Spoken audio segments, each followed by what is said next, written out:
Bonjour à tous, bien-aimés. Voilà, depuis tout à l'heure, j'entends les chants, les prières et quelque chose dans mon cœur qui me dit c'est maintenant qu'il faut que tu prêches. Mais je n'ai pas voulu bousculer le programme. Puis finalement, le pasteur Patrice, que je n'ai pas consulté, à qui je n'ai rien dit, vient me dire est-ce que tu ne veux pas prêcher maintenant? Bon, Saint-Esprit, je ne peux que m'incliner. Amen. Voilà. Dans les deux, il y a eu des dons spirituels qui ont été donnés, des paroles aussi dans les chants qui ont été partagées et qui correspondent justement à la pensée que le Seigneur me donne de partager avec vous cet après-midi.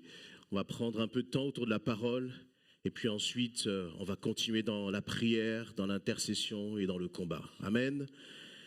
Il y a eu une parole, j'ai noté sur mon téléphone, qui nous était dit tout à l'heure, aie les yeux sur celui qui demeure dans l'invisible. Vous avez entendu cette parole qui a été donnée pour son peuple, aie les yeux sur celui qui demeure dans l'invisible. Et justement, la parole que le Seigneur voudrait vous partager cet après-midi, c'est que trop souvent nous nous laissons impressionner par ce que nos yeux voient. Nous sommes des êtres de chair. Et donc, nous prenons nos décisions, nous faisons des choix en fonction du contexte, en fonction des circonstances, en fonction de ce qui est écrit sur l'ordonnance du médecin ou sur les résultats du médecin. En fonction de cela, nous allons nous être affectés parfois, nous allons prendre des décisions et finalement, nous prenons des décisions sur tout ce qui est visible. Et nous nous laissons impressionner par ce qui est visible. Voyez, on se laisse impressionner parfois aussi par ce qu'on a vécu, par ce qui est finalement tangible, par ce qu'on peut toucher. Mais notre Dieu nous a dit tout à l'heure, aie les yeux sur celui qui demeure dans l'invisible. Et il y a une autre parole que j'ai notée à travers un chant qui a été pris là, et dans lequel j'ai résumé, ça nous disait « Je suis l'Éternel des armées qui te fait traverser. Ne regarde pas en arrière. » Regardez encore. Une question toujours de qu'est-ce que je vois? Qu'est-ce qui m'impressionne finalement? Et je crois que le Seigneur là veut changer justement notre façon de voir et de regarder les circonstances pour commencer à regarder dans ce qui est de l'ordre de l'invisible. Pour commencer à être des hommes et des femmes qui ne marchons pas par la chair, mais qui marchons et vivons, pensons et décidons par l'Esprit. Amen. Un troisième point qui m'a interpellé, c'est que notre sœur Grace nous a posé cette question, qui est Dieu pour toi? Vous savez que dans la Bible, il y a beaucoup de noms de Dieu différents, des qualificatifs de Dieu. Et Dieu m'a vraiment interpellé sur le fait qu'il y a, dans l'un de ces noms qui nous est donné dans la Bible, il est parlé de Yahvé Sabaoth. Vous savez ce que ça signifie, Yahvé Sabaoth? C'est l'Éternel des armées. L'Éternel des armées. Et cette notion de l'Éternel des armées, de l'Éternel Sabaoth, c'est exactement cette notion qui a été donnée dans le chant spirituel qui a été partagé, où je redis, Dieu dit, je suis l'Éternel des armées qui te fait traverser.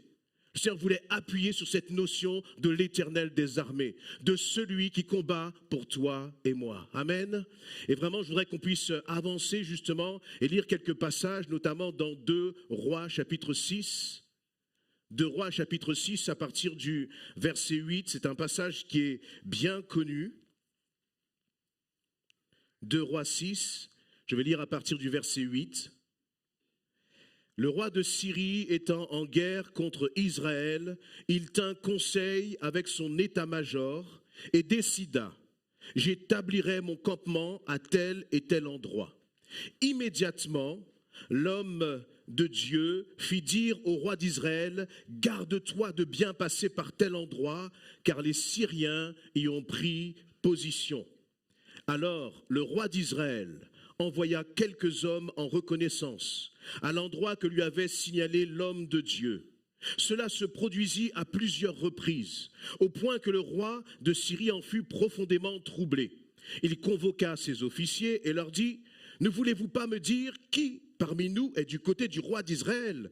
L'un de ses officiers lui répondit « Personne, mon seigneur le roi. C'est Élisée, le prophète d'Israël, qui révèle à son roi jusqu'aux paroles que tu prononces dans ta chambre à coucher. » Je résume ce qui se passe là. Il y a donc un roi de Syrie qui voulait porter offense, qui voulait attaquer le peuple d'Israël. Et donc, il va commencer à envoyer ses soldats pour faire comme des embuscades. Et puis, à chaque fois qu'il se présente à une embuscade, eh bien, le peuple d'Israël, c'est comme si ils avaient un espion, comme si quelqu'un leur avait dit qu'à tel endroit, il y aurait une embuscade. Et donc, le roi de Syrie est étonné. Et il se dit, mais est-ce qu'il y a quelqu'un, justement, qui espionne et qui va raconter au roi de Syrie ce qui se passe? Et on lui dit, non, non, non, c'est le prophète Élisée. Je continue la lecture. Le roi dit, verset 13, le roi dit, allez voir où il se trouve pour que je puisse le faire saisir. On vint lui annoncer, il est à Dothan. Le roi y envoya une forte troupe de soldats avec des chevaux et des chars. Ils arrivèrent de nuit et cernèrent la localité. Le lendemain matin, le serviteur de l'homme de Dieu se leva de bonne heure et il sortit. Il vit qu'une troupe entourait la cité avec des chevaux et des chars. Le serviteur dit à son maître, « Ah, mon Seigneur, qu'allons-nous faire ?»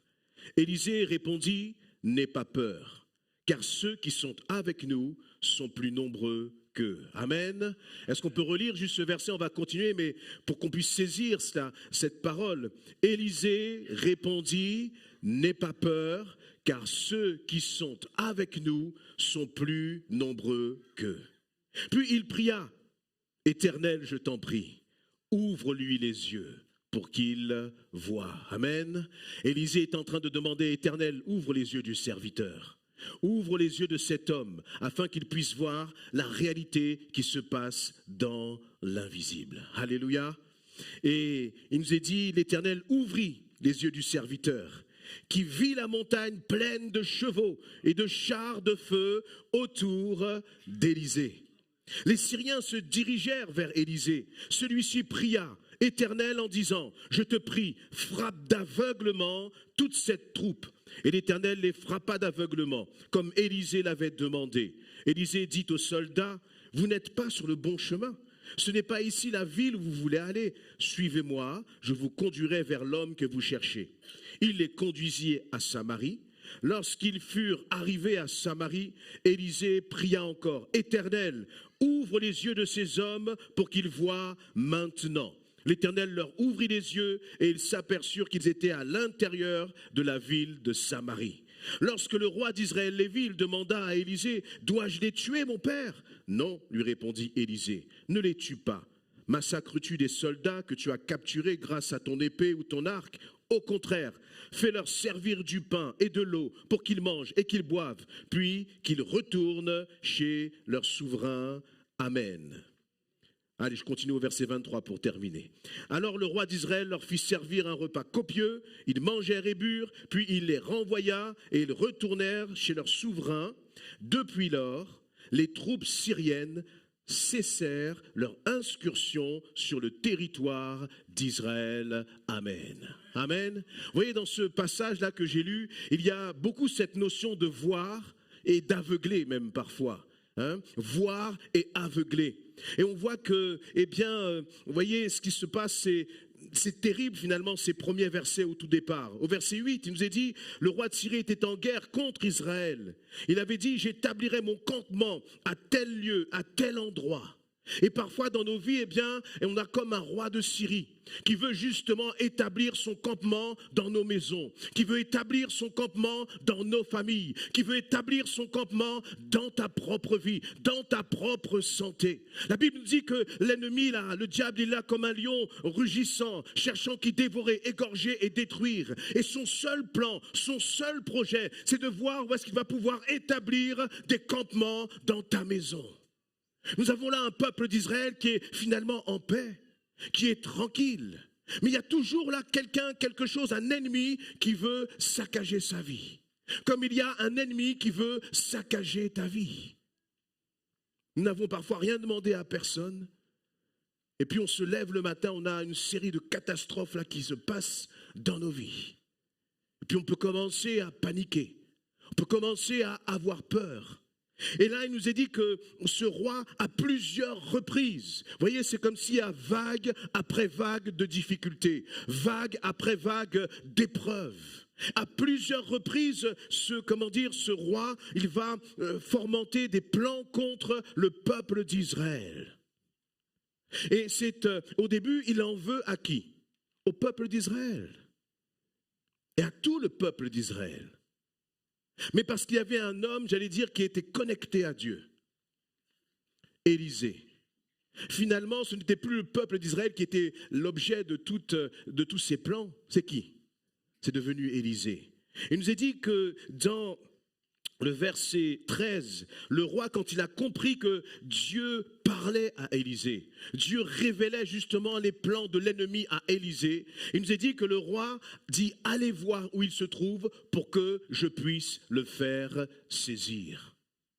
Ce que je comprends par là, mon frère, ma soeur, c'est que plus tu vas t'attacher au Seigneur, plus tu vas devenir la cible de l'ennemi. Comme Élisée. Le roi de Syrie ne s'est pas préoccupé de savoir s'il devait attaquer le roi d'Israël. Il n'a pas essayé de diriger ses attaques contre le serviteur d'Élisée. Pourquoi? Mais parce que ces hommes-là, finalement, ils n'avaient pas cette connexion avec Dieu. Ces hommes-là n'étaient pas un danger pour l'ennemi. Ces hommes-là n'étaient pas un danger contre le roi de Syrie. Le seul qui était un danger contre le roi de Syrie, c'était Élisée. Parce que c'est le seul qui était connecté au Seigneur. Et donc ne t'étonne pas finalement de te sentir comme la cible de l'ennemi. Je dirais même que c'est bon signe. C'est bon signe. Parce que finalement, quand on est loin de Dieu, on est déjà dans le camp de l'ennemi.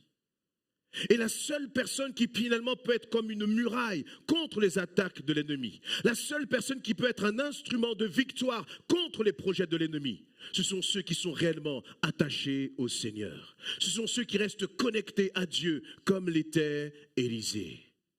Alors ne t'inquiète pas, n'aie pas peur.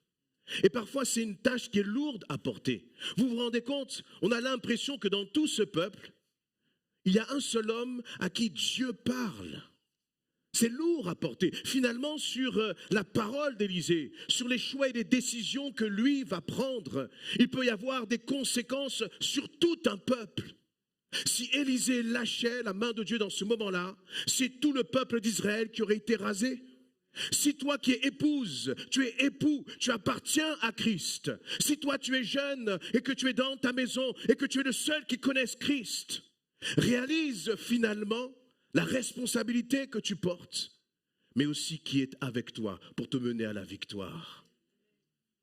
Mais vous voyez, Élisée ne s'est pas dit, mais comment ça se fait que le roi et les rois d'Israël, comment ça se fait qu'il ne fait rien? Comment ça se fait qu'il est là et qu'il a peur? Il ne s'est pas préoccupé de cela. Il a regardé à son Dieu uniquement. Épouse, c'est difficile à la maison. Et peut-être que ton mari n'est pas dans ce lieu. Mais si toi tu es là, c'est parce que le Seigneur veut t'utiliser. Pour que justement tu sois une arme puissante entre ses mains. Pour que dans ta famille la situation soit transformée. Ne regarde pas à ton époux, ne regarde pas à ce qu'il ne fait pas. Ne regarde pas à ses manquements. C'est difficile. Mais le Seigneur, il peut se servir de toi comme il s'est servi d'Élisée. Élisée n'a pas été se lamenter auprès du roi d'Israël. Mais Dieu avait trouvé en lui quelqu'un de solide.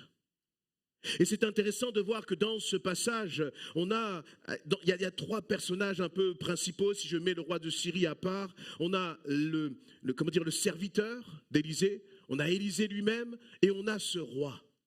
Et il nous est dit que lorsque le serviteur, il a vu justement toute l'armée ennemie se rassembler, il a commencé à crier.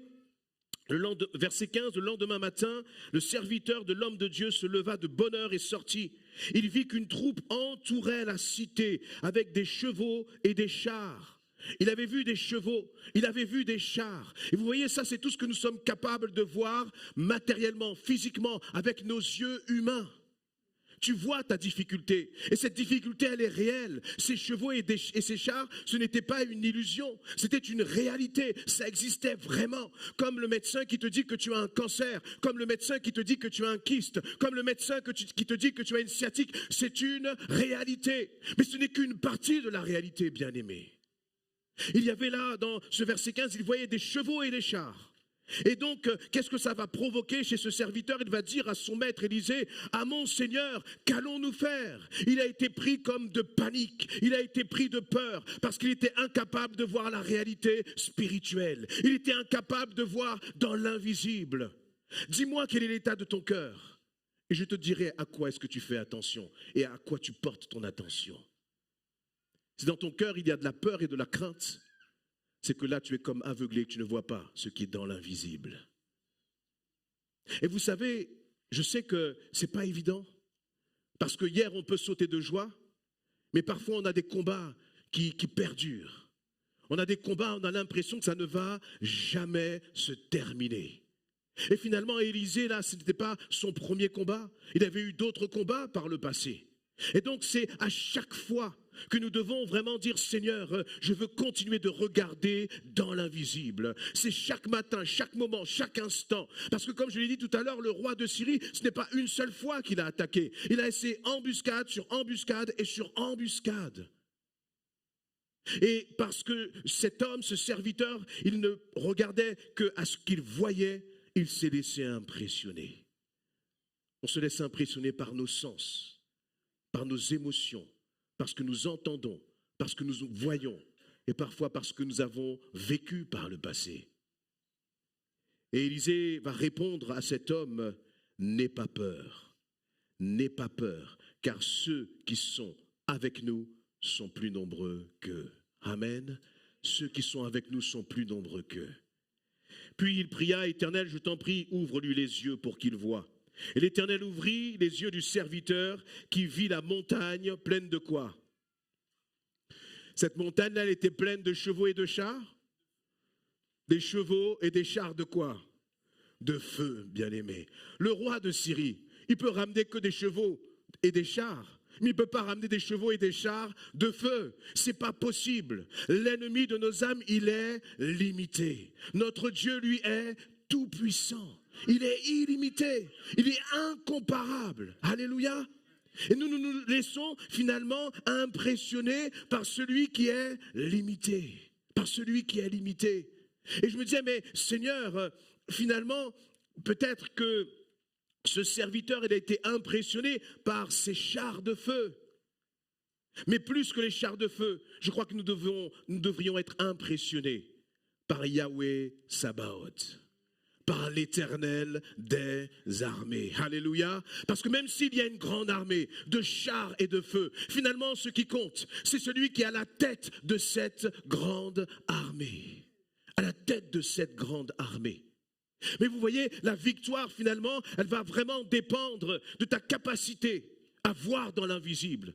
Ta victoire, elle va dépendre de ta capacité à ne pas te laisser impressionner par ce que tu vois.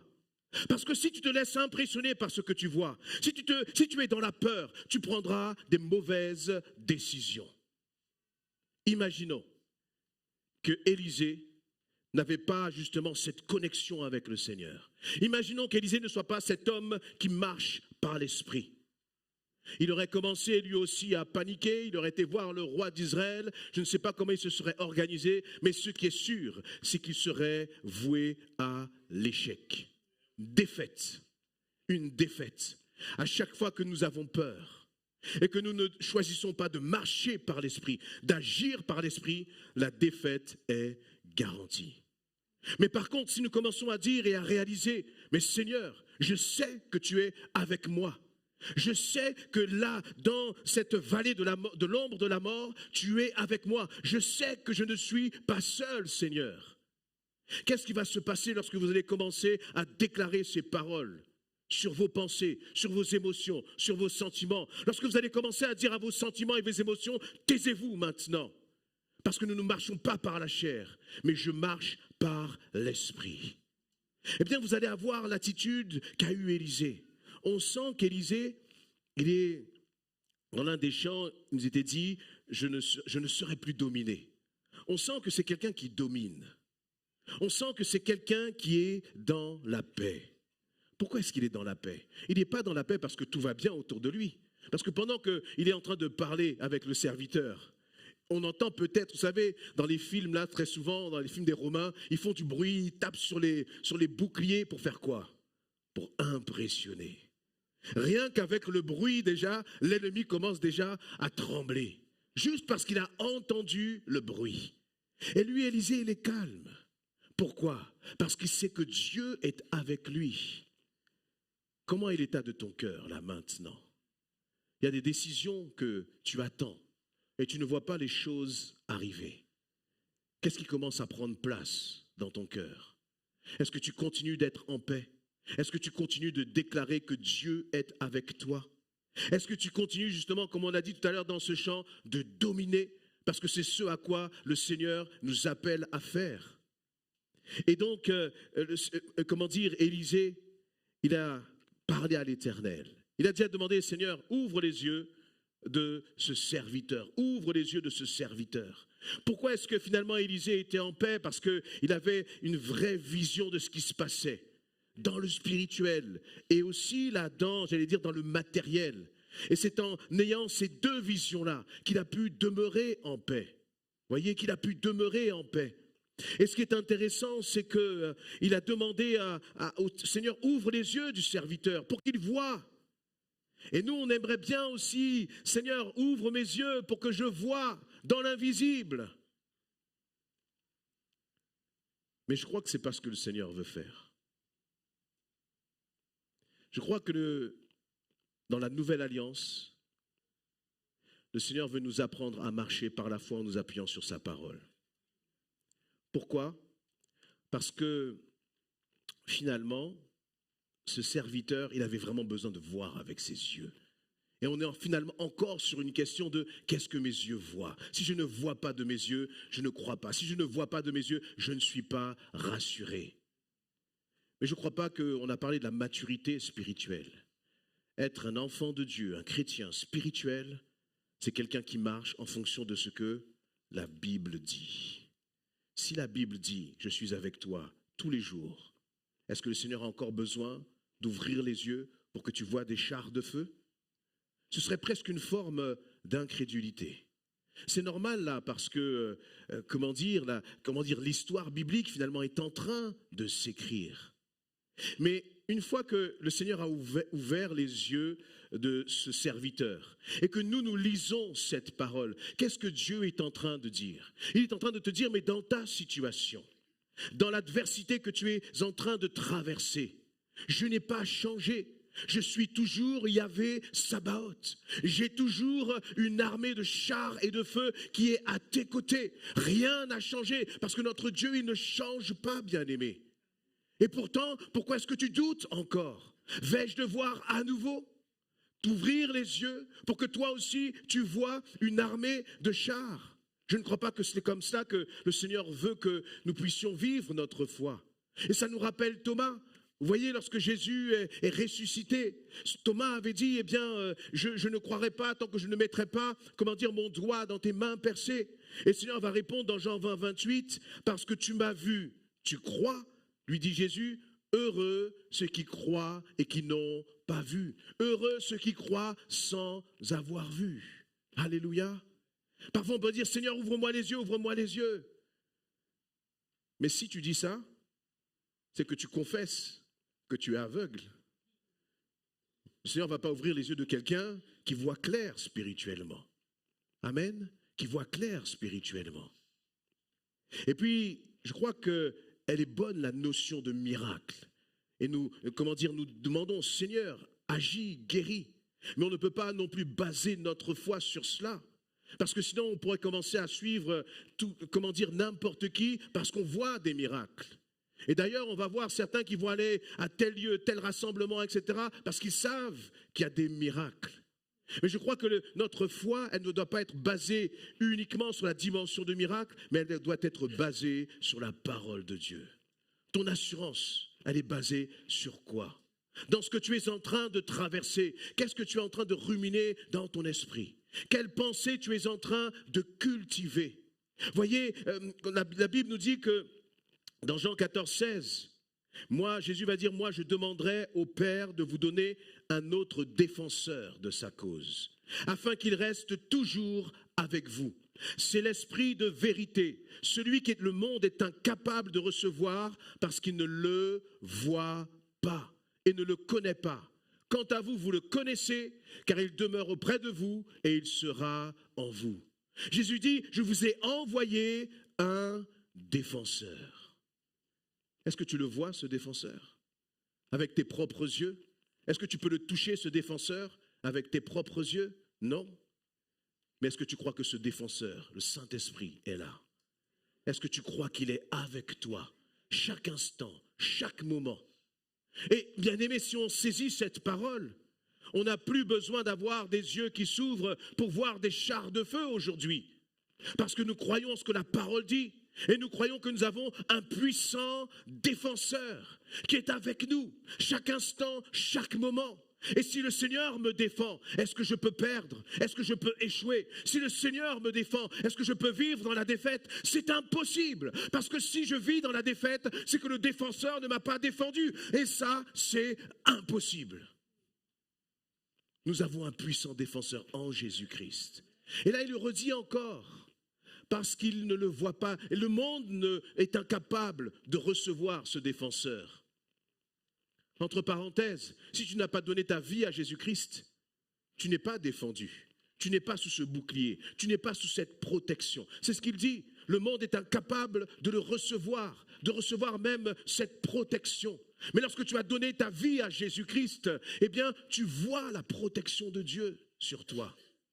Même ceux qui traversent des difficultés, combien de fois vous avez vu la main de Dieu agir, vous protéger? Amen. Et cette bénédiction, elle coule même sur ta famille. Mais vous savez, à chaque fois que nous avons peur, c'est comme si nous laissons finalement une faille à l'ennemi.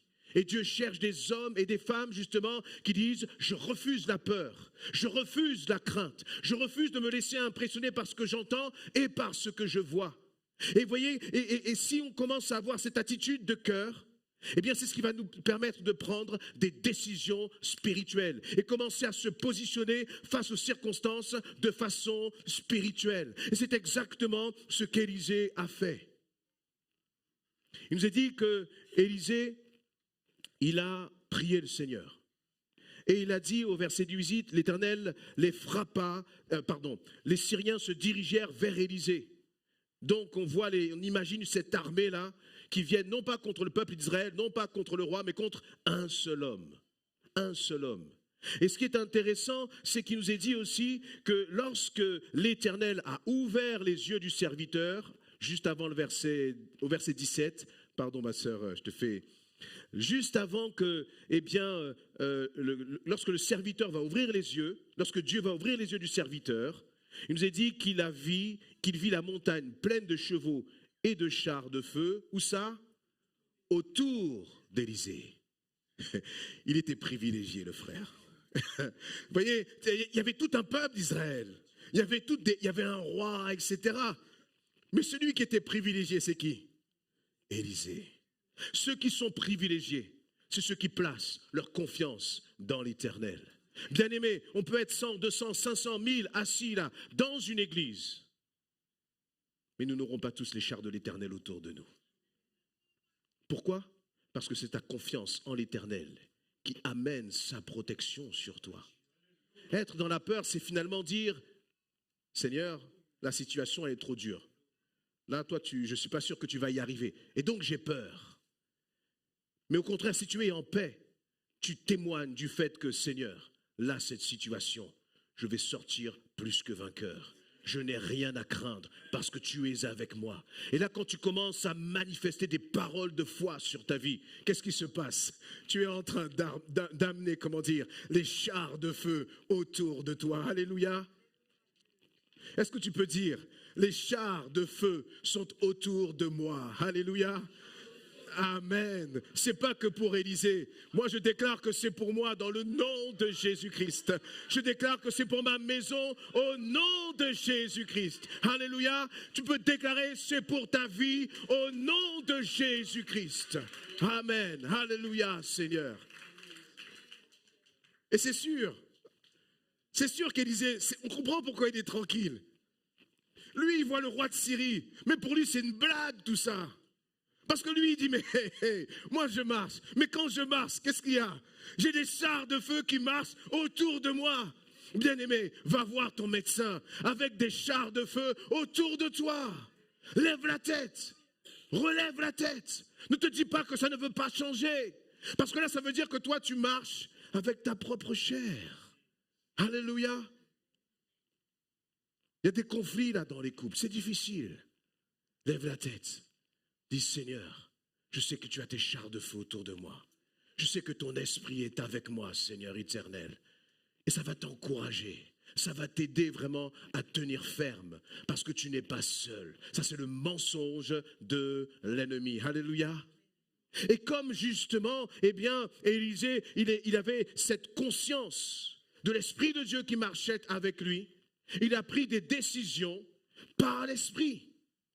Parce que normalement, dans une telle situation, on lève l'armée d'Israël, on leur dit armez-vous et allez-y. Ça, c'est ce qu'on aurait fait charnellement, humainement parlant. Mais lui, qu'est-ce qu'il va faire? C'est surprenant. Il va demander, Éternel, verset 18, les Syriens se dirigèrent vers Élisée. Celui-ci pria l'Éternel en disant, je te prie, frappe d'aveuglement toute cette troupe. Encore, je me dis, on comprend la stratégie. Une fois que les autres sont aveugles, il va tous les passer à l'épée et puis terminer. Mais non, c'est pas ça. Il va dire, frappe-les d'aveuglement, Éternel. Et l'Éternel les frappa d'aveuglement, comme Élisée l'avait demandé. Élisée dit aux soldats, vous n'êtes pas sur le bon chemin. Ce n'est pas ici la ville où vous voulez aller. Suivez-moi et je vous conduirai vers l'homme que vous cherchez. J'imagine la tête du roi. Quand il a dû voir, vous voyez, Dieu fait des choses extraordinaires. Il renverse la situation. Ceux qui étaient venus pour tuer Élisée, finalement, ils sont là comme une bande de moutons aveugles à suivre qui? À suivre Élisée.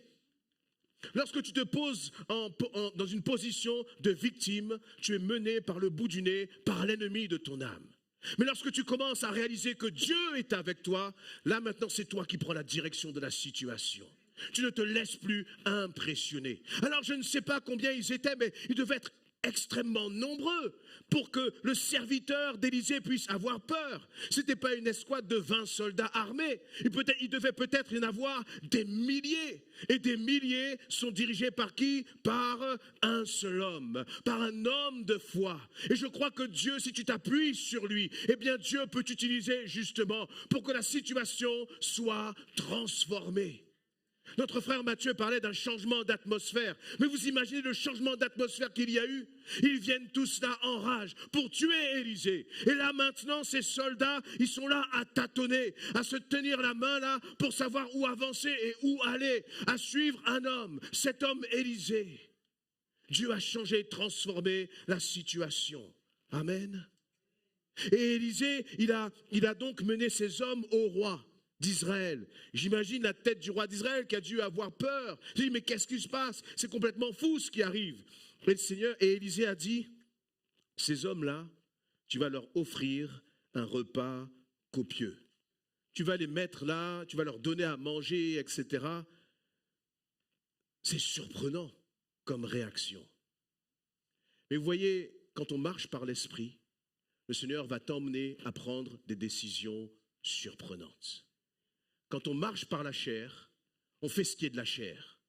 Ton mari t'a dit ci, il t'a dit cela, alors qu'est-ce que toi tu fais? Tu réponds, œil pour œil, dent pour dent. Ça, c'est par la chair. Les jeunes, parfois, vos parents vont vous dire des choses, et puis vous voudrez répondre par la chair. Mais si on marche par l'esprit, on agit par l'esprit. On agit d'une façon qui est totalement surprenante et qui déstabilise même celui qui est du monde. Il ne comprend pas parce que nous n'agissons pas par nos réactions, par nos émotions, mais nous agissons par ce que Dieu dit. Mais vous voyez, si dès le départ, Élisée, justement, s'était laissé impressionner, il avait marché par la peur, il n'aurait pas pu agir par l'esprit. Mais parce que dès le départ, il a fait confiance au Seigneur. Non seulement Dieu, a amené la paix dans le cœur d'Élisée, mais Dieu a montré à Élisée comment il fallait gérer cette situation. Dieu a montré à Élisée quelle décision prendre dans cette situation. Et je crois que c'est ce dont nous avons besoin. Non seulement de réaliser que Dieu est grand, non seulement de réaliser que Dieu est l'Éternel des armées, mais de savoir aussi, Seigneur, que veux-tu que je fasse dans cette situation? Et pour entendre la réponse de Dieu, il faut faire taire nos propres voix. Parfois même dans les conflits, on va être œil pour œil, dent pour dent. Et c'est la même chose, par exemple, dans la vie professionnelle. Alors que le Seigneur te demande, fais-moi confiance. Moi, je vais te montrer comment gérer cette situation. Moi, je vais te montrer comment agir dans cette situation précise. Vous voyez, dans Jean chapitre 16, verset 13, il nous est dit, quand l'Esprit de vérité sera venu, il vous conduira dans la vérité tout entière. La vérité tout entière, c'est important. Parce que si on ne regarde encore une fois qu'à ce qu'on voit, on n'a qu'une partie de la vérité. Mais une partie de la vérité, c'est un mensonge.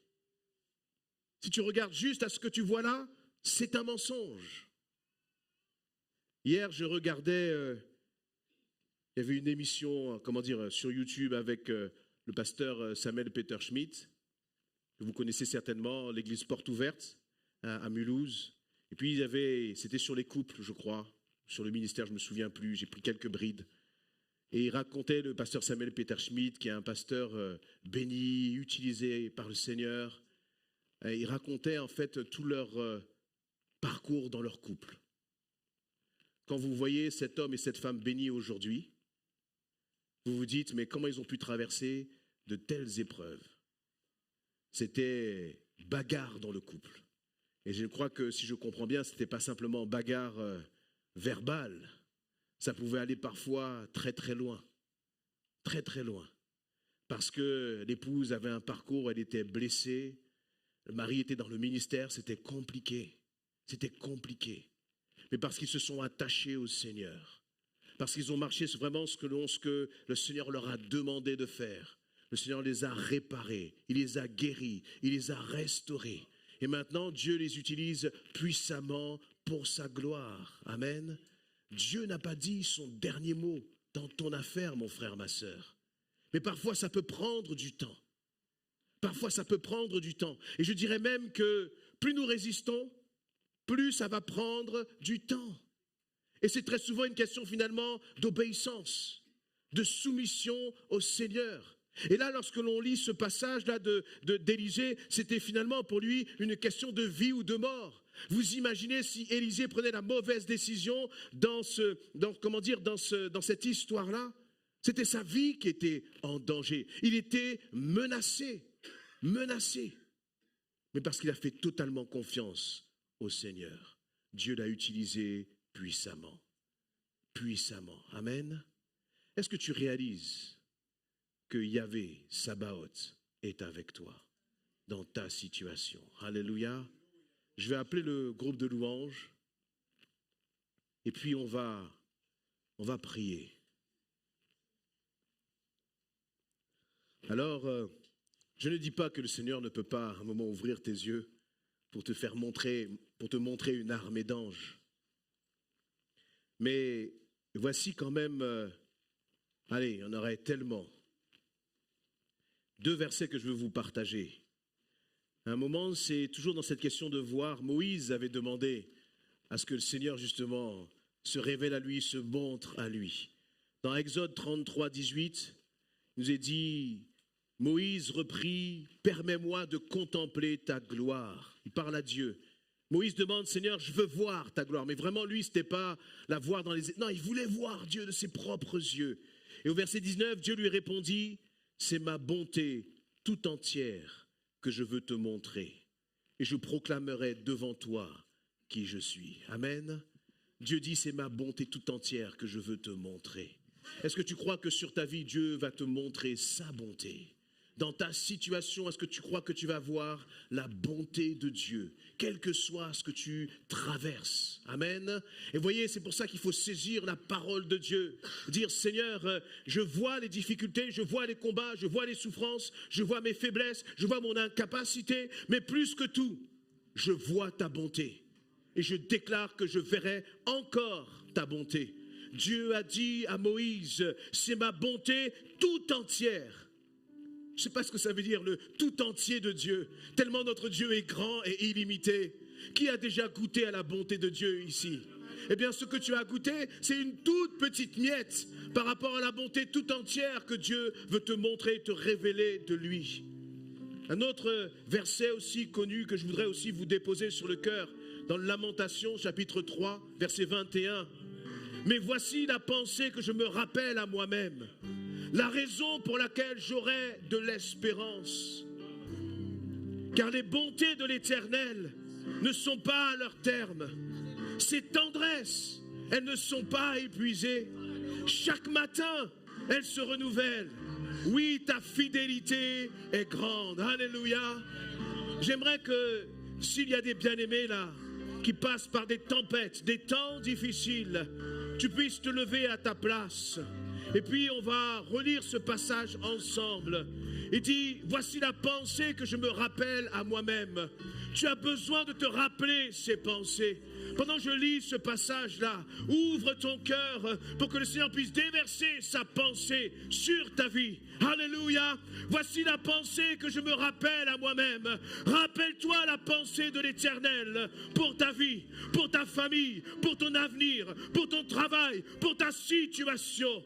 Car les bontés de l'Éternel, elles ne sont pas à leur terme. Ses tendresses, elles ne sont pas épuisées. Chaque matin, chaque moment, chaque instant, chaque seconde, maintenant, elles se renouvellent. Et la fidélité de l'Éternel, elle est grande pour toi. Est-ce que tu peux dire la fidélité de l'Éternel, elle est grande pour moi? Je n'ai pas peur, je refuse la peur, parce que Yahvé Sabaoth est avec moi. Oui, tu peux acclamer ton Yahvé Sabaoth, tu peux acclamer ton Éternel des armées. On peut se lever ensemble et prier ensemble et dire, Seigneur, je place ma confiance en toi. Alléluia, Dieu Tout-Puissant, béni soit ton nom.